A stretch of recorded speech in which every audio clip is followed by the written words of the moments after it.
Hey everyone, it's Wendy Trevathan here, your host for your Nurse Voice Matters. And I'm very excited today. I've got Rob Timmings here. How are you, Rob? I'm really well, Wendy. How are you? Oh, I'm really good, thank you. So, if you don't know Rob, he's actually a really proactive educator and gives some really great videos that sparked my attention a few months ago for his clinical teachings. That's how I reached out to him and invited him to come on. I think he's got a lot to share with us today. I'm pretty excited. Anyway, I will read you out Rob's bio for you all, and then we'll just get into a conversation about a bit about his history. And I've also got an interesting question for him that I think will spark a few comments. So, Rob, Now I'm worried. no, you're worried. No need to be worried. Now, Rob is best known as Nurse Rob from ECT for Health, is a nurse educator with 37 years of nursing experience. He initially registered as a nurse after completing his training in the 1980s, where all the good nurses were made, and worked predominantly in emergency ICU and rural remote Australia. From the heights of flight retrieval nursing to the depths of hyperbaric decompression chamber nursing, Rob describes his career and one with literally ups and downs. I love that. Rob finds his education for nurses and paramedics company under the strict supervision of Jo, his wife, and co-owner of ECT for Health, and enjoys the lifestyle of offering educational holidays, combining good things, cruises and experiences to nurses and paramedics all over Australia, New Zealand, and the Pacific. Love it. You've got a creative writing streak in you, which I love. All right, so Maybe I should write a book. well, you could think about doing that as well. So That'd be my forward. let's travel back in time, shall we? And I mentioned, I think we're both very similar era of training nurses. What inspired you to become a nurse? Um, it's interesting actually. So when I was in high school and everyone sort of had weekend hobbies, the thing I really enjoyed doing was I had joined an organisation called St. John Ambulance, and it was a cadet organisation that taught kids how to do first aid. And so I had sort of been interested in the world of first aid for forever and became a St. John Ambulance cadet and worked up through the ranks of that through my primary and my high school years, um, enjoying experiences of actually under adult supervision providing first aid at big concerts, going to interesting sporting events and being a first aider. It was really cool. So I always wanted to be a paramedic. So I wanted to be in the ambulance. That's what I wanted to be. But as I got into my year 11 and 12, I was influenced by some friends of the family who were nurses who said, Robert, paramedics are always out in the rain. Why don't you consider nursing? And one thing led to another, and I applied at the Royal Brisbane Hospital here in town where we live. And yeah, next thing I'm enrolled in a nursing course doing my certificate of general nursing at the RBH. Yes, It was then called the RBH. that's right. And it also then was a certificate, hospital-based training. That's Yes. right. Yeah, Mm. yeah, nice. Okay, so you did your training, and I'm be curious because obviously my third book is about transition. So I'm be curious. Obviously, you had an interest in the paramedic sort of more acute stuff. Following Mm. your training, how was that fostered in your workplace? Yeah. So Yeah. so throughout my training, I was fortunate enough. So you remember hospital training, we would be given placements at various departments around the hospital. I was lucky enough to have two intensive care stints and two stints or 6 week stretches in emergency and just loved it. Mm. And so for me, at the end of my training, when we were right coming up against those state exams, that graduation crescendo of our 3 years of blood, sweat, and tears. For me, it was really at that point 50-50 whether I went into intensive care or whether I pursued a career in ICU. I was offered a position in ICU. It was the very last placement that I had before graduating was ICU. and I was offered a position to come on as what today would be called a grad year. Yes. And I did a grad year and a half, I guess, in intensive care at the Royal Brisbane. Just fell in love with the intensive care world. Every time we got a brand new patient come up from emergency, there was a little bit of me that sort of wished, oh, maybe I should have done emergency. Anyhow, one thing led to another. There were some fairly tragic circumstances that happened at or around the same time that I was in intensive care, and we had quite a large number of patients from different areas who came in with severe burns, and that really got me down.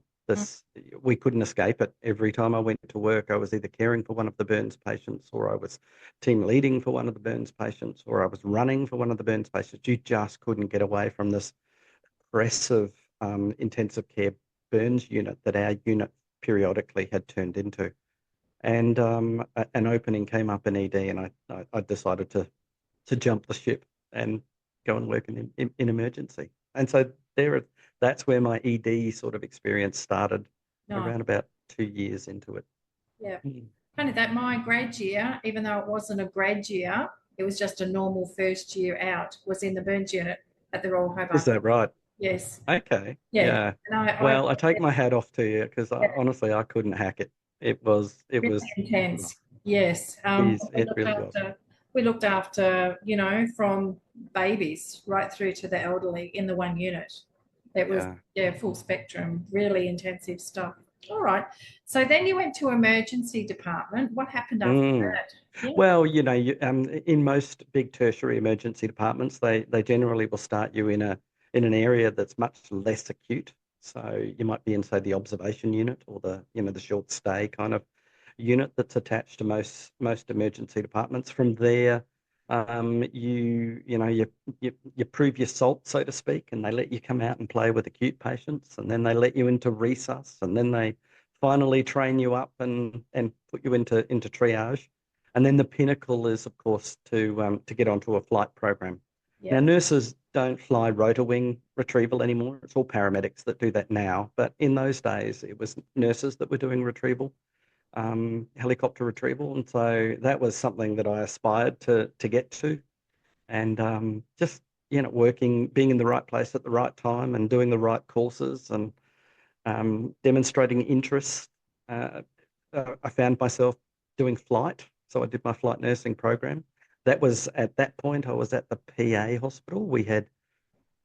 My bride and I had got married, and we bought a house on the south side of Brisbane. So, of course, why would you travel to RBH if you could work at the PA on the south side? So, geography kind of gave me a bit of a, not a shift in career, but a complete jump across the river, so to speak. Yeah. And opportunities led one thing to another for me to be able to go and do some helicopter retrieval, and that was pretty exciting. Yeah, I would imagine. That was an interesting role. Yes, yeah, definitely. So take us from, working in helicopter retrievals through to what you're doing now. I mean, okay. There's Alrighty, yeah. There's a few little hop, skips, and jumps. Yeah. So here I was working at the PA hospital, and we'd be flying in and out of these little places. Usually sort of 250 to 300 kilometre radius of Brisbane, right? And so we'd be flying into these little places.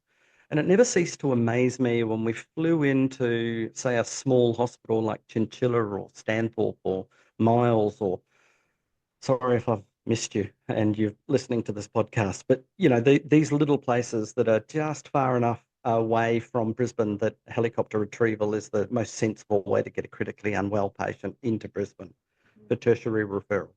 I'd be flying into these places, and I just found myself being completely amazed at how these rural nurses would run rings around us. I mean, we thought that we were the alpha nurses, because heck, we were emergency nurses from the big smoke, and that we were going out to these little hospitals to teach these country hick nurses how to do real nursing, only to realise that I was the one when I arrived that know nothing. And, these guys and girls that worked in these little hospitals, they were jacks of all trade. Yes. They were running ambulances literally driving the ambulance up and down runway strips to chase kangaroos off so that we could land. They were preparing meals for the patients. They were doing the pharmacy and they were doing the ordering and they were just doing all of these things that were so behind the scenes when you're working in a big tertiary facility that you tend to think that you've got a whole bunch of skills, but you really don't have anywhere near the diversity of the skills that you have when you're working in a rural area. And I thought, well, there's a final frontier. So I came back to work one day, thinking, gee, I'd love one day to have enough guts and chutzpah to go out and work in the sticks one day. But family circumstances just didn't sort of allow. I was, sort of Brisbane bound at that moment in time. And I came to work one day and written in our communication book. Do you remember those Yeah. communication books that just an old tatty, book that's in the tea room? Written in the communication book was a simple one-liner. Is anyone interested in going to Quilpie for a 6-week relief? Now, Quilpie is 1,000 kilometres west of us. It's 200 k's on the other side of Charleville on the edge of the Strzelecki Desert, out in red dirt country. And I came home from work that day with a little bit of a spring in my step, and my wife had just had our daughter Amy, who's now ironically a nurse as well. And I said to her, hey, they're looking for a nurse to go relieving to a place called Quilpie. It's out west. And she said, how far out west? I don't know. It must be somewhere near Ipswich, I said. But jokingly. But so we pulled out a map and we thought, surely it can't be out as far as Rome. Anyway, Rome is halfway to Quilpie. Yes. So we extended our vision of the map. We found this little dot on the map called Quilpie in the opal mining, part of Boulder opal mining part of Queensland. And one thing led to another. I went to the boss and I said, hey, look, I'm keen to do it. My wife's off on maternity leave. We've got a little 6-year-old boy who's our oldest son at that time, and a brand new baby who's only a couple of weeks old. We're up for it. If you can let me go for the 6 weeks, I'm keen to do it. I didn't come back for 2 years. Oh, wow. So we just loved it. I just fell in love with that big sky country. Yes. Now, from there, 2 years in, the reason that I came back is because there was an opportunity from the Cunningham Centre, which is a rural health training unit based out of Toowoomba. They would travel out to all of those little hospitals out in far southwest Queensland and provide education, things like suturing and plastering and just skill expansion type educational programs, advanced life support and stuff like that. And one of the educators from the Cunningham Centre tapped me on the shoulder one day and she said, look, we've got an educator who's leaving. Would you be interested in coming to Toowoomba and taking on that position and doing some teaching with us? We really like the way you teach and the way that you interact with your colleagues, and we've heard good things. And so it was a tap on the shoulder and bang, I was suddenly a nurse educator, and we found ourselves living in Toowoomba for 17 years. So that kind of brings us to the beginning of COVID. There you are. Okay. And then what prompted you to doing what you're doing now with the ECT for health? Okay, I don't want to be too political, but when there is a change in government, yes, when there's a change in state government, whichever team was in, so let's call them the red team and the blue team. So let's say that the red team was in and they're voted out and the blue team come in. Whenever a new team comes in, the bosses of the new team decide that they want to put their stamp on the government, different government departments, schools and education and roads and health and all of the rest of it. And at that particular time that I decided to leave the organisation of Q Health was at a time where there had been a change of government. The new government came in and slashed nurse education across the state. yes. So very much part of what my role was to travel to different rural and remote locations and provide courses and provide education. And they made a decision that no, they weren't going to support that. They would slash positions right across the state. They called it at the time a razor gang. Came and many nurses lost their positions, including nurse educators. I was lucky enough to keep my position, but our team went from 7 nurse educators to about 3. And we were told everything that we do has to be converted and put online. Yeah. I'm just not an online teacher. No, you're not. I'm a face-to-face guy, Yes, and I've listened to your I've, lives and I'm going, here is a, a real live, you're touchy-feely, you need to be with you to, yeah, it's yes, kinesthetic. It yes, is visual. yes, It's being able to read the room. I think that a really good yes, teacher can teach anything, because it's sort of half performance and half being able to display the knowledge. But for me, I got really depressed. Honestly, it was my that was my turning point. Do I leave nursing for good, or yes. do I try and do something to make a small difference? And I decided to. My wife and I bit the bullet. We hired a conference room on one of the P&O cruise liners. We put it out there to a group of nurses to come and do a conference um, with us. We called ourselves Education Consultancy and Training for Health, ECT for Health, Yes. and we were in business. We filled that Nice. cruise boat with nurses, and we were in business. 12 cruises later, 19 holidays later, and 12 years later, we're still in business, and we even survived COVID, which was Wow. ironically because of online. Yes. That was the only thing that kept us afloat Yes. through through all those lockdowns, was that we had to convert some stuff online, but I still love the classroom teaching. That's what I do. Yeah. Yeah. Nice. It's, And my oh, customers would tell me that that's what they want. yes. Yes. Nurses our age don't want to sit in front of another computer and do all of their learning. They want a bit of a mix it up. Yep, yep, yep, that personal touch.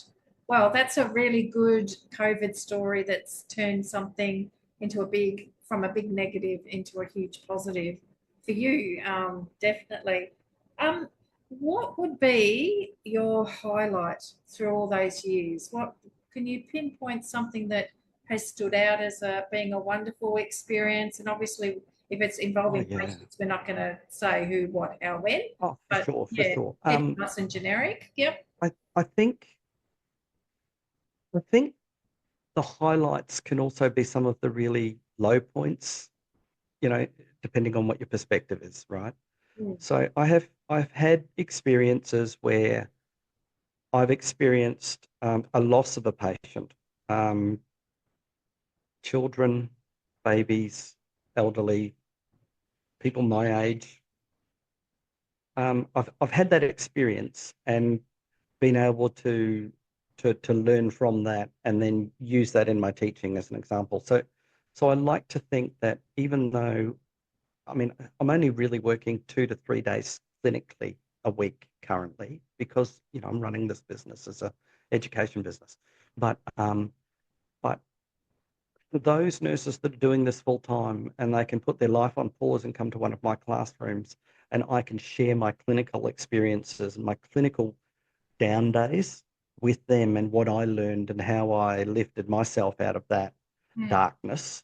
Um, I can vicariously nurse through them. I find that incredibly rewarding. Nice. So I tell a story in my trauma program as an example of a patient who we lost, and a part of that was a mistake that I'd made. So I share a mistake with a patient that had a tension pneumothorax. The patient passed away, and my learning from that was that if I had have known what I was doing, perhaps that outcome would have been different, and that it's okay to live with that for years. I mean, this was more than 25 years ago that happened, and yet I still use that as a teaching.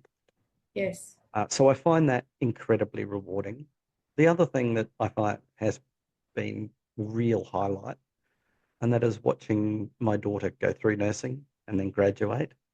And now I work with her in the hyperbaric unit, the Oh, Wesley Hospital. wow. Okay. She actually comes to work with me. It's like bring your daughter to work day, Um, which is kind of cool. So it's nice to see her nurse, yes. because as a tiny little girl, she would come running through the clinic sometimes and see me at work. And her mum, who's also a nurse, my wife's also a nurse. So it was inevitable that one of our kids would probably fall into that Yeah. Oh, beautiful. trap. Thanks for sharing that.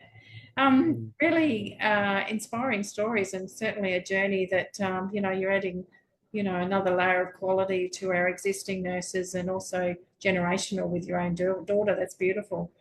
Um, so what do you like? I've published 3 books. The third one is about transitions, and I talk about the goalpost shifting with a career development that never came to fruition for me. And I won't go into detail on the podcast. You have to read the book to find out what it is. But I reckon Challenge accepted. it's around about the same time that you talked about those changes in leadership, and the impact that it actually had on many careers during that time. And I think I was around that time that you were talking about as well.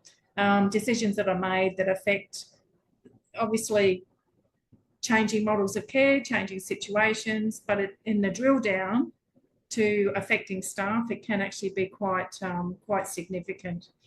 Okay, so what do you believe at the moment? Nursing's changed dramatically a lot in the last 20 years, exponentially to our changes, probably in the first 20 years of when we nursed. What do you believe is what's missing from nursing at the moment? Oh, golly. This is going to rattle cages. I I don't see us, and when I say us, I'm talking about with a capital U, us, all us nurses, caring for each other enough. I think that's sad. I think we all really used to have each other's backs, and I don't know that we do that. Certainly this decade, when we compare it with perhaps last decade, Yep. whether that's a pre-COVID, post-COVID symptom, I don't know, but I feel that there is far too much pressure placed on young and inexperienced nurses to perform, and there's too many there's too many constraints, there's too many roadblocks for them to be able to care for patients the way that they were taught at uni, that this is how you have to care for patients. So this is how you must care for patients. You've got to do all of these tasks. You've got to do all of this paperwork. You've got to do all of this computer work, and then go home at the end of the shift. And we're putting way too much on nurses' plates. And I think when we say we, I'm talking about the organisations that we work for, they're putting too much on our plate. And we get to the end of our shift, and all we wanted to do was be enough. And when we got to the end of that shift, we just physically didn't have the time to complete our workload. Not be exceptional, but we just didn't even have time to be enough. And we wear that when we come home. Mm. And we go home feeling like, I didn't nurse well today. I wasn't time managed enough today. I hated myself today. I didn't meet my own standards today. And when I got home, I can't reconcile that in time for my next shift. And so I have another shift, and then I do that shift, and that compounds. We've got now layers of contempt for our own work on top of ourselves. And it takes one tiny little negative comment from a colleague, Yes. to break our back, to be the straw that breaks the camel's back. And we say, oh, these young nurses, they're just not. And I'm not talking about young nurses. I'm talking about these inexperienced, youngness in terms of inexperience. These inexperienced nurses, they're snowflakes, and every time we growl at them or we say a harsh word to them, they fall apart. Well, maybe it's not the words that you use that made them fall apart. That was just the straw that broke the camel's back, because they were at the point of breaking there. I don't really want to take this podcast in a dark direction, but I think we could care for each other a little bit more. Yes. And I think if organisations could hear the message, they need to take the pressure off by either providing a thicker spread of staff to be able to do the workload. Yes.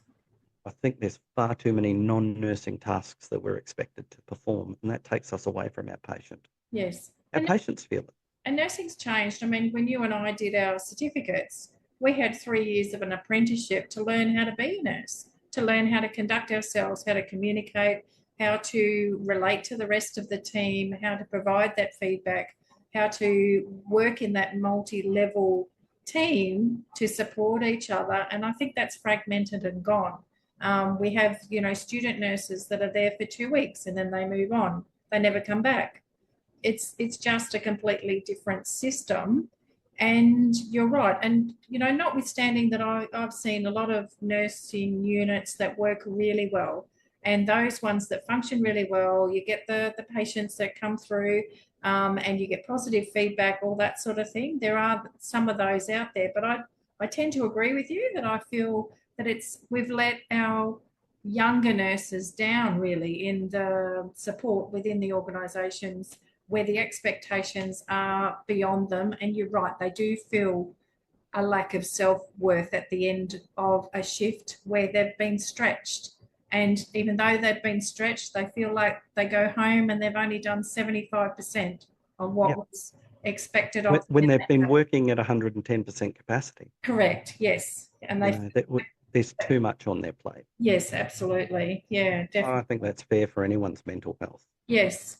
Or sense of worth. I mean, we're also talking about some self-esteem. You feel good when you've gone to work and you know that at the end of the shift you've been a good nurse today. There's something, real nurses at the heart, not those that just go to uni and get a piece of paper and work as a nurse for 5 minutes before moving into the next career, but people like you and I, that Wendy, we became a nurse and we're a nurse forever. We're nurse to the core. That's our identity. You know when you've had a good shift, and it has very little to do with how busy it was. It could have been crazy busy and been a fantastic shift, or a fairly slow shift, and you just feel that you didn't get things done. And we just, I think the way nursing is at the moment, I'm seeing more and more people disillusioned with themselves.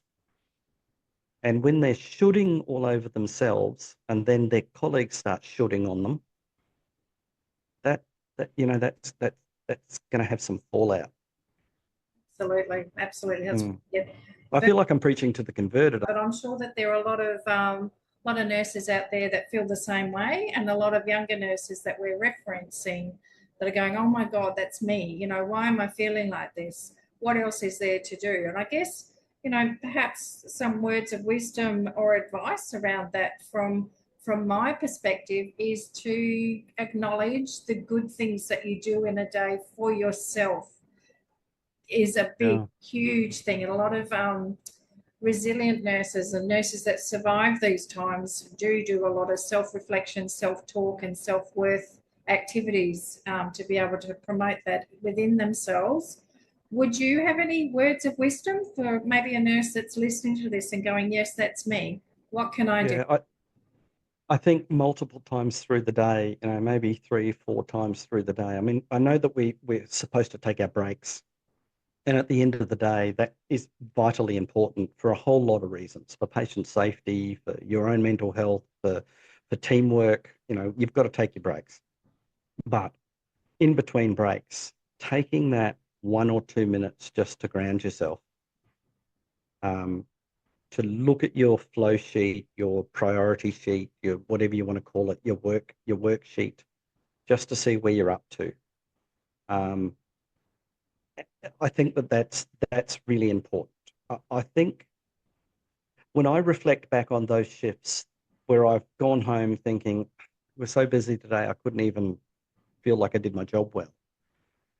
The thing that irks me the most is that I may have given a patient some medication, say for nausea or for pain relief, and I didn't get back to them to find out how effective that was. I didn't complete that quality use of medicines fundamental. And as a result, I kind of get that feeling that if I had been able to just make sure that was the highest of my priority, that if I was providing medication to a patient and that medication needed to be reviewed, needed to be reassessed, that I put that before everything else. I put that before my my paperwork, or I put that before my computer work. And when I engage in that strategy, when I stop multiple times through my shift and just have a look at, okay, what have I got to do? What's left to do? And readjust my priorities, I feel like I'm a little bit ahead of my game for that shift. And that, that makes my ride home on the train or my drive home in the traffic just that little bit more comfortable. Mm. Yeah. Yep, definitely, definitely.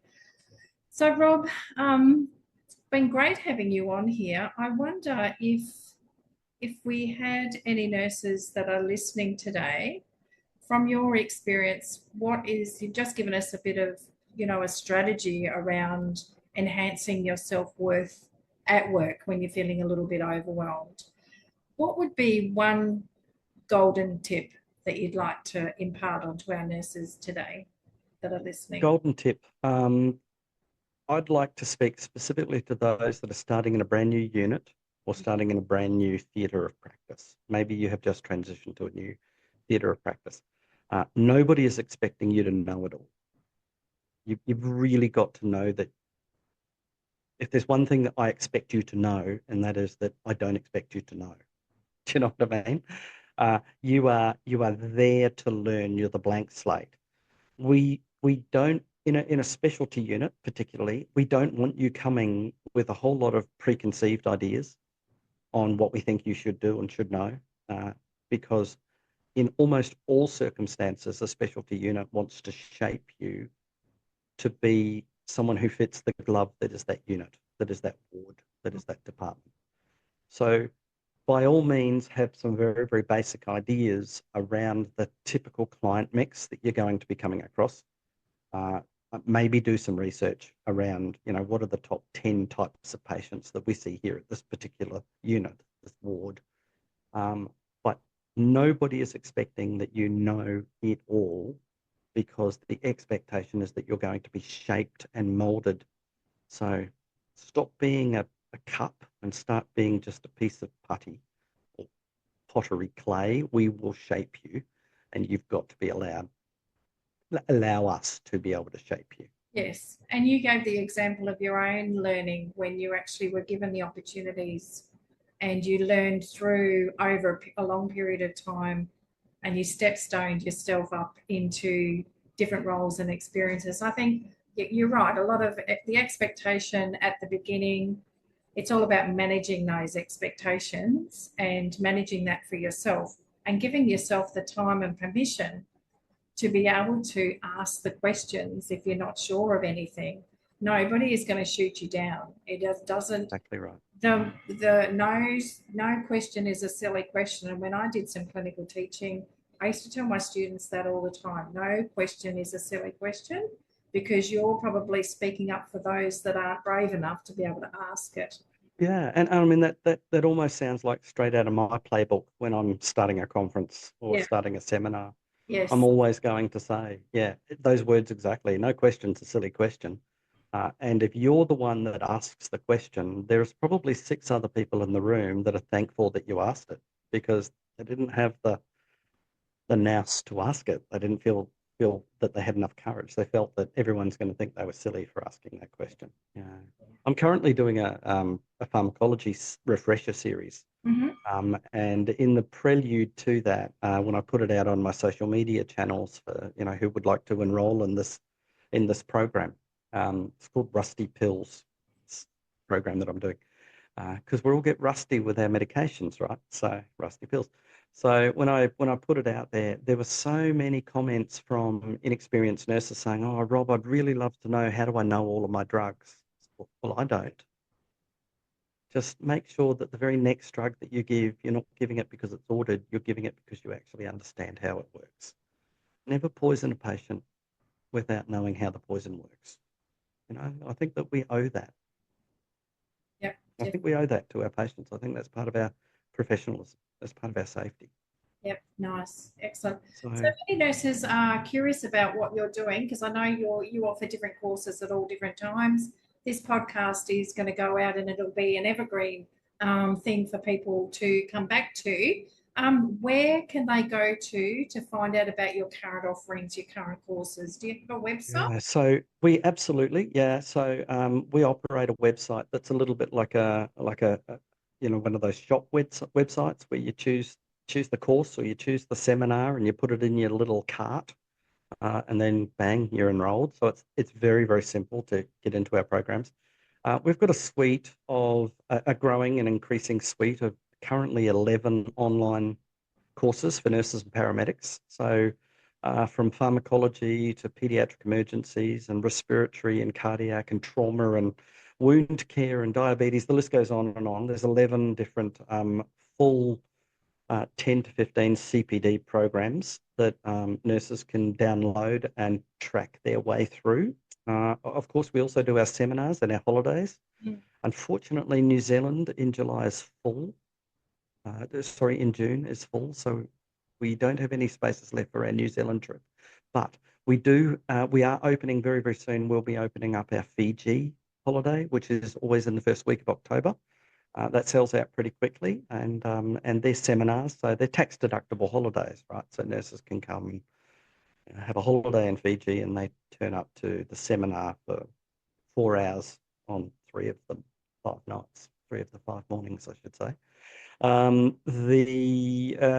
We've got a Norway fjords and Northern Lights, Iceland cruise coming on next year. So we're doing them all the time. So understanding that this is going to sit on your social medias and particularly on places like YouTube, at any tick of the clock, any nurse, any paramedic.